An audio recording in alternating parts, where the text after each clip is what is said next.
Very breaking news. K-Bot finally able to take a break and have some fun, and we love to see it. Yeah. So, the two next teams are up on stage. Tub versus Bloblobber Bathymetry.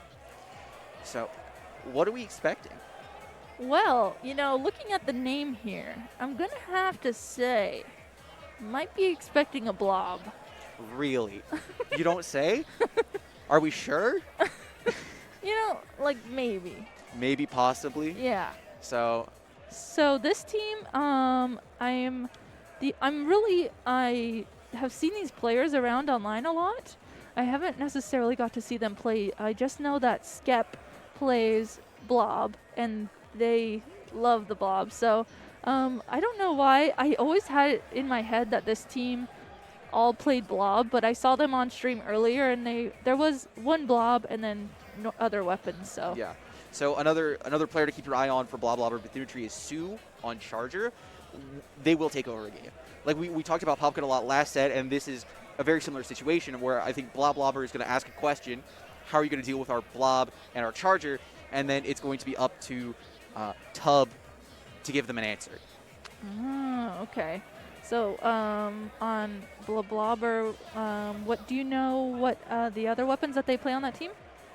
So, not personally. Yeah. However, our fancy docket here says Secant, Tetra K-Shot, Gluga. So, Ooh. a dually flex player can be a Okay. lot of fun to watch. We Yeah. could see a really well-rounded composition. So, something like a Charger Blob Tetra Junior Ooh. would be very fun to watch because Yeah. it would be really interesting to see how all those weapons mingle and mix together, and that's something that we don't see a lot on stream. Yeah. And especially, I'm pretty sure that team has generally plays with each other. So I'm assuming that they might have some synergy. Symmetry. I'm thinking about blobs. Oh my goodness. I was gonna say I'm thinking that they have some synergy together already and might know how to play those weapons around each other already. Yeah, that's absolutely something to consider. But on the other side, Tub with Praise the Sunny D, Sloth, and that's a player, and Dre. That's going to be really confusing. Gonna be like, and. Yeah. So, what does your fancy sheet say here what weapons they play? So, Praise the Sunny D, Squiffer, and Bamboo, short-range chargers. Really, really fun to watch, and honestly even more fun to play. If Praise the Sunny D can do really, really well, that is going to be their answer to the Blob. Ooh. I 'Cause didn't even think of that. what you think about is Squiffer into Blob is how much is there around me? Because if there's more stuff around, if there's more boxes, ramps, angles, stuff like that, the Bloblobber is going to generally do better because they can actually bounce off their blobs. But if there's less stuff around, if it's more open area, the Bamboo Squiffer is going to take over that situation. They're going to assert their presence in that area, and it becomes much more challenging for the Bloblobber. Yeah, if they're able to get those like perfect shots and away from where the blob is shooting, that could be really, really deadly, and definitely have potential to move that blob. Yeah, absolutely. So let's take a look at the map list. Let's talk about those a little bit, because the map list here will make a huge difference for Bloblobber Bathymetry. Because if the maps suit them, then they can, like we watched in the last game, have a amazing set. But if the maps don't suit them, then they might struggle. So, look at these maps: Clam Blitz, Humpback Pump Trap, Splat Zones the Reef, Tower Control, Manta Maria, Rainmaker Blackbelly, and Clam Blitz Piranha Pit. How do we think these odds are for a Bloblobber? Honestly, having played with a blob player for a good year or two, I think it looks kind of good for them.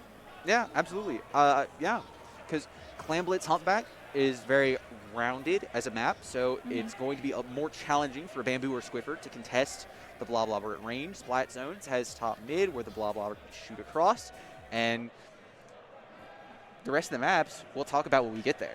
Yeah, we are getting into game one here. of the second round on stream. As we look at the teams coming out here, we see a lot of what we were talking about. So on the Bloblobber side, we see a Blob, a Junior, K-Shot, and that Tetra. And then on the side of Tub, we see another Blob, actually, a Squiffer that we were talking about, K-Shot, and a Nautilus. So Tub is very, very... They have a very strong response here to the Bloblobber. It's like, well, if you're going to run one, I'm going to run one, and then I'm going to run stuff to make sure your Bloblobber doesn't have fun. And they show it with a fantastic start right out of the gate. I know, Dre and that Nautilus actually just immediately rushing this right elbow area and taking this. I love that aggression from them. Were instantly able to get picks, and they are continuing to do so. So Aang on this Nautilus just using that Inkjet to get space, and then also just, I love that Aang is just holding that spot, not pushing in too far, just holding it with the Nautilus. Yeah. So I said earlier that Splatoon was a game of questions and answers, and I have a question for Tub. Where are the clams? You had really, really solid control for the past minute, and you scored 74. Where were the clams? That's such a good point. They had such a good start there. They had the control. They were continuing to get picks. They were just holding space. If they just had the clams to follow up through that, I mean, they could have got so many more points on the board. Yeah, because now Bloblobber Bathymetry, with a much smaller window of time with 16 clams, could score as many or more points than Tub scored with significantly less control. Like, if we look at this push, it took a much smaller amount of time to put together, but Bloblobber is just extending their lead over time with clams. Yeah, this is essentially kind of opposite of what we were seeing. So they actually made sure that they had clams, and they were continuing to score them and stall the basket, and they're still doing that. I mean, air sign here under the basket, that Junior there just kind of moving around, scoring in the clams. Looks like they finally are recognizing that they need to back up. Sue there actually having to does go down, and is going to be the end of Blob's push. So something to talk about on the end of Tub's defense there is they threw in missiles and suction rush to stop that push. And now they don't really have anything to continue their control into mid, so Bloblobber is kind of in neutral, just shrugging their shoulders. Like, you got us out of your base, but what are you doing next? And I don't think Tub really has an answer, except firepower. Yeah, Tub seems to be really, really good at that aggression and getting those picks that they need to. I mean, we see Sunny and Aang here just teaming up on the right side on Seekant, but Seekant doing Tetra things as they tend to do, able to get a pick on that Squiffer there and just hold this area as a Tetra. You can see they're actually guarding this Inkjet landing. Looks like, I love that Tub is making sure they're trying to watch that Inkjet landing. Yeah, absolutely. So, like, a good Tetra player is a slippery one, and you can see that Seekant is trying their absolute hardest to be as slippery as they possibly can. Okay, so now both teams actually painting in for mid control right now. We can see Armor coming out from the side of Tub. This Bomb Rush coming out also, maybe hoping to get some picks along with some map control. Both teams essentially have... Back.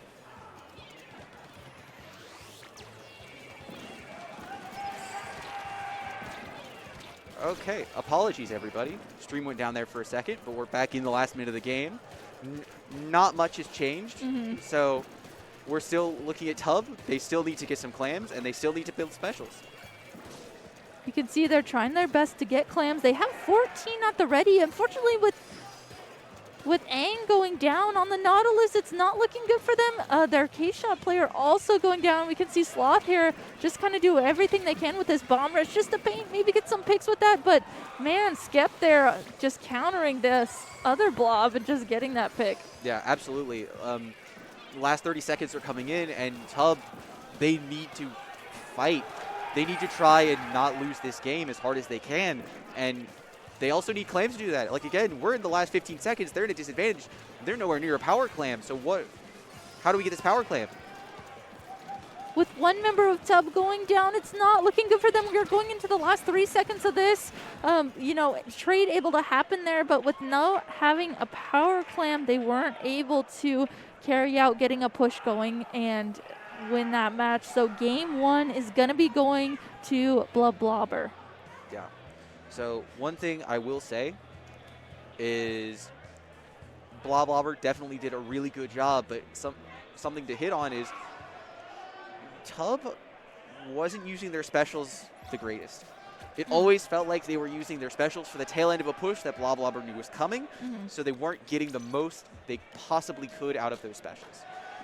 So if they either waited or used them sooner, it probably would have been better. So I think something that Tub, if they change, moving forward into the rest of the set, if they use those specials in a more timely manner, then they are definitely still in the set. I mean, it seemed like the way they started that out, they had so much aggression just coming in really hot there at the start. So if they are able to pair that aggression that they have with their special timing, I mean, I could see that taking a really big turn for them. Yeah, and like looking at these maps, Splat Zone's on the Reef. Now we don't need to worry about an objective. If we just blitz through mid as fast as we can, that's all we need. Yeah. That's all we need to do is once we get through mid, once we paint that zone, we're fine. And then we can just set up in forward positions and lock Bloblobber out of the map. Yeah, I mean, if they're going to play a Nautilus again, I love the way Aang on that Nautilus was just holding areas with that. Looks like seeing the teams come out here, we do see that Nautilus come back paired with the Squiffer and an end zap actually this time from Dre, the K-shot coming out from Sloth, so no more Blob for Tub. Yeah, so no more Blob. I don't know if that's them acknowledging defeat or just going, we'll come back stronger. Hopefully it's the latter of the two, because Blob 1v1s are always interesting. But Tub coming out of the gate strong like they did last time, going for an early zone cap. Now can they keep this control for the rest of the game, or is it going to fall flat? Air sign here underneath the zone, making sure that they're painting it to be able to cap it here.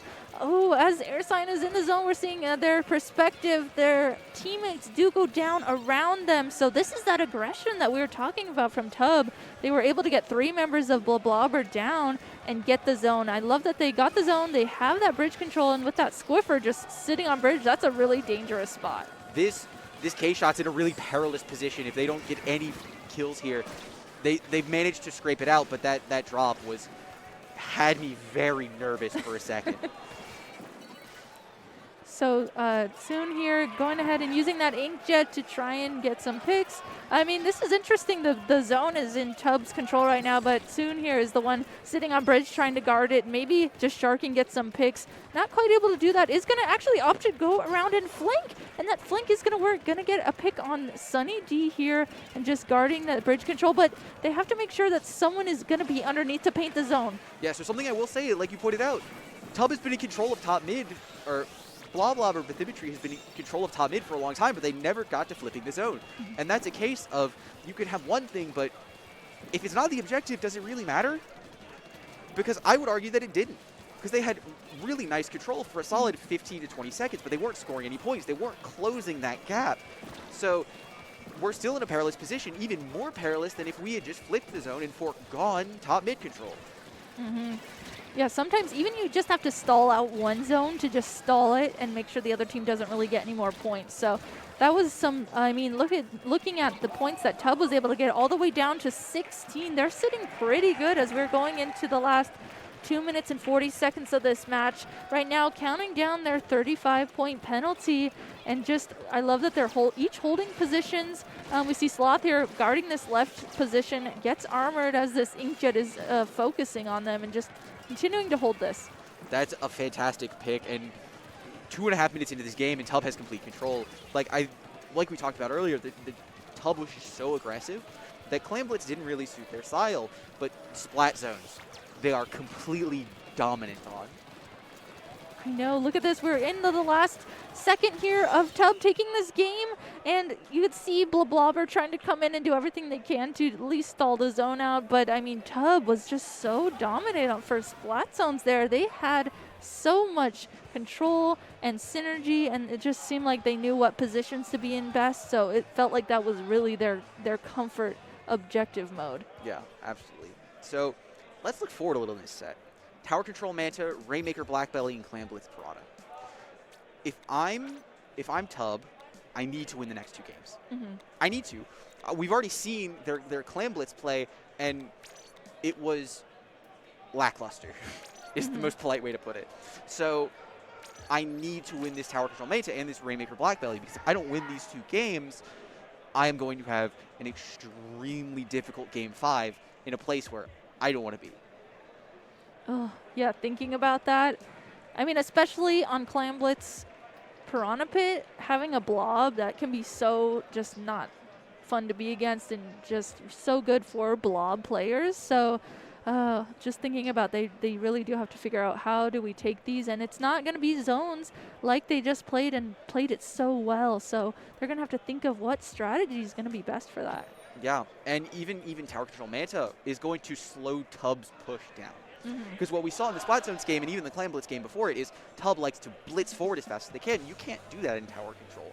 You've got to grind a push out. Like, you can put more people on the tower to make the checkpoints move faster, but you can't make the tower accelerate beyond its normal speed. And I think that is going to be a great pain for Tub in this match. Okay, so we're starting out here. The one main switch up I'm seeing is actually Sloth switching to that Kensa machine. That's the one big switch up I'm seeing. Other teammates, though, from both sides, looking like they're playing same weapons that we've been previously seeing. Yeah, absolutely. It looks like the rest of the teams here are playing comfort picks, which is good, especially under this type of pressure in a LAN environment. Comfort is key. So, that being said, we're seeing a nice little neutral situation here. Tub has actually slowed their roll a little bit, and I'm very pleasantly surprised by that. I am too. They rushed up, but they rushed up together, and they made sure that they didn't go down. And in doing that, they were able to get picks and instantly get past the first checkpoint. Yeah, so I mentioned a checklist earlier, and Tub hit every check mark. Get turf, check. Get specials, check. Move as a team, check. And you could see how good this push is squaring up to be. Like, Tub could take this all the way. I mean, look at them. They're already past the second checkpoint. Also, Sunny D on that Squiffer just continuing to ride the tower. Sloth here going to go ahead and splash down and hope to get some picks.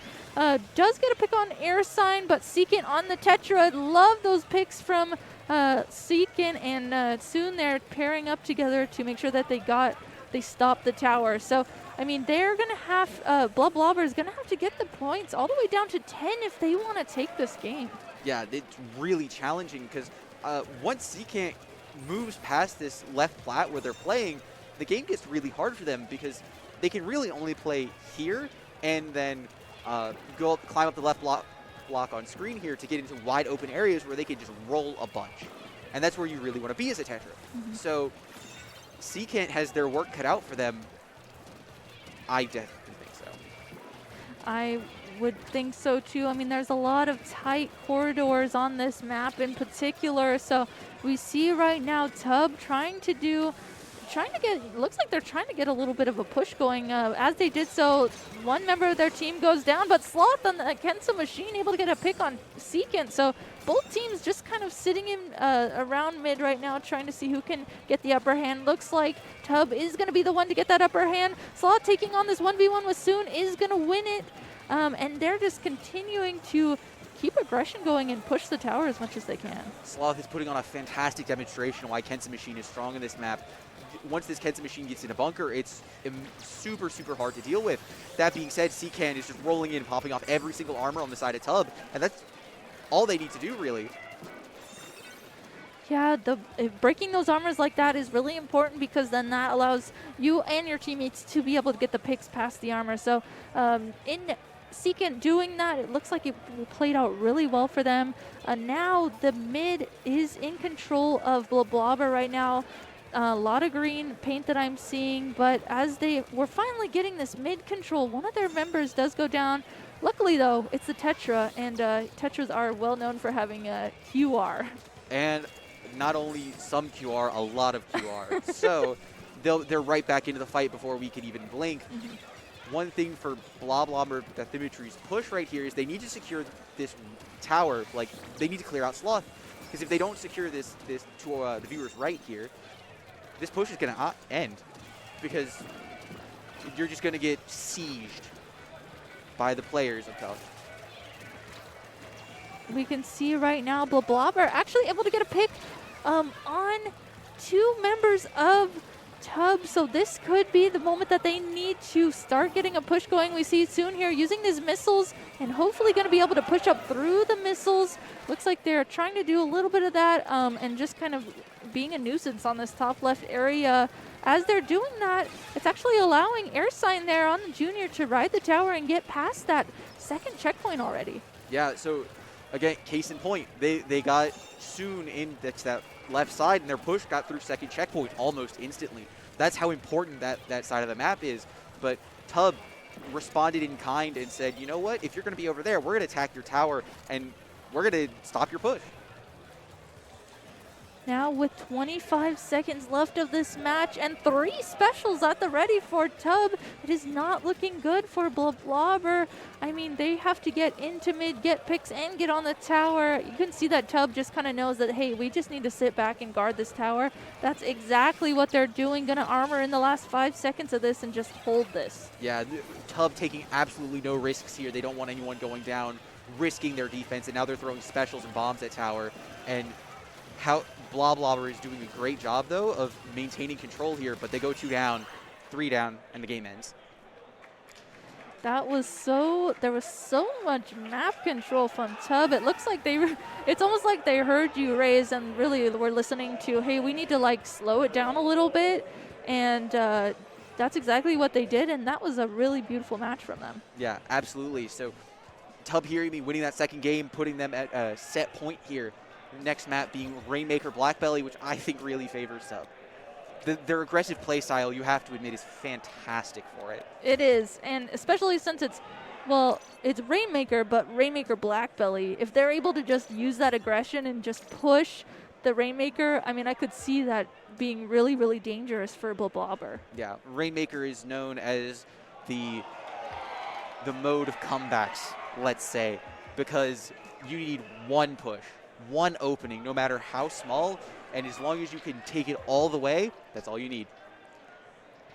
Ooh, and especially, I mean, it's Rainmaker in general, but Rainmaker Blackbelly is well known for getting those instant KOs if something goes wrong. I mean, it's really easy for the team in control to just push up and dunk the Rainmaker. And defense can get a little bit tricky on this one because it's such a fast Rainmaker map. So I could see, maybe a Blob helping out with defense as long as Skep is able to just kind of sit back and use those blob shots to their advantage. But, I mean, the aggression that we've been seeing from Tub could just counteract that. Yeah, Rainmaker is a really weird mode to play, especially as an aggressive team, because on one side, you want to be aggressive, you want to push up, you want to win the game, but on the other hand, you need to be able to bail on a push if it goes sour. Mm-hmm. And if you can't do that, then your push turned into a push against yourself. Mm-hmm. Like, it's a double-edged sword. Yeah. Aggressive comps are, because they have a lot of pushing power, but they have not a lot of defending power. Mm-hmm. And I'm interested to see how Tub will wield that sword in this match.